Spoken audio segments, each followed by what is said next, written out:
روناي حسن نائبة هيئة الثقافة بالشمال وشرق سوريا. بلشنا بتحضيرات للملتقى. هالسنة كان في ملتقى روجافا الثالث للفن التشكيلي من شهر شباط.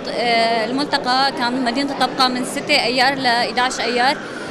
بعد انتهاء من الملتقى انتقلنا لمدينة قامشلو.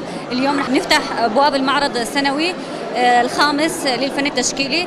معرضنا رح يستمر من 18 شهر لحتى 21 شهر رح يكون الختام. من ضمن الفعاليات المعرض رح يكون عرض لوحات، ومن ضمنها رح اعطاء محاضرات.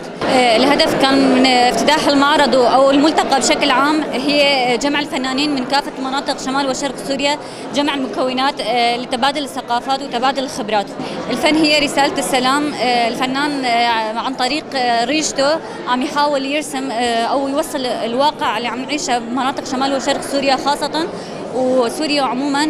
لهيك عم يحاول يوصل رسالته او الواقع اللي عم نعيشه للعالم. اول ملتقى بلشنا فيها كان ب 2017 بمدينة كوباني. ثاني ملتقى كمان كان في لها تحضيرات تكون بعفرين، وقتها تم احتلالها. ثالث ملتقى 2021 كانت بطبقة. الشيء اللي يميز هالسنة عن السنوات الماضية تنوع المكونات ومشاركتهم من كافة المناطق وعدد المشاركين والاستقبال اللي كان من قبل المؤسسات ومن قبل المجتمع. اللجنة التحضيرية كانت من مدينة شهباء ومن مدينة كوباني والطبقة والجزيرة.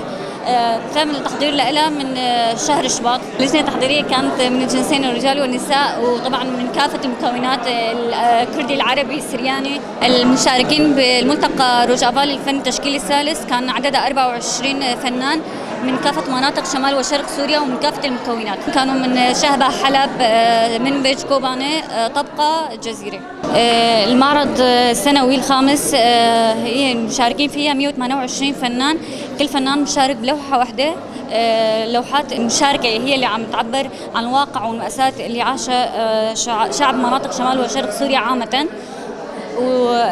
يعني المعرض رح تستمر من 18 شهر ل 21 رح تكون الختام، اما اللوحات رح تستمر معلقه وتستقبل زوارها ل 31 شهر. يوميا رح تفتح المعرض ابوابها من 9 صباحا ل 9 مساء. صراحه كان في كثير اقبال من قبل الشعب ومن قبل المؤسسات والادارات. يعني عم نتوقع بالايام القادمه او السنوات القادمه انه هالملتقى تصير على مستوى اكبر، انه تكون خارج سوريا كمان. كيوم الأول للمعرض يعني بشكل عام الإقبال كتير منيح على المعرض. رح تتم تكريم جميع المشاركين بالملتقى الفن التشكيلي وبالمعرض الفن التشكيلي كمان. أما وفي اقتناءات للوحات ضمن المعرض.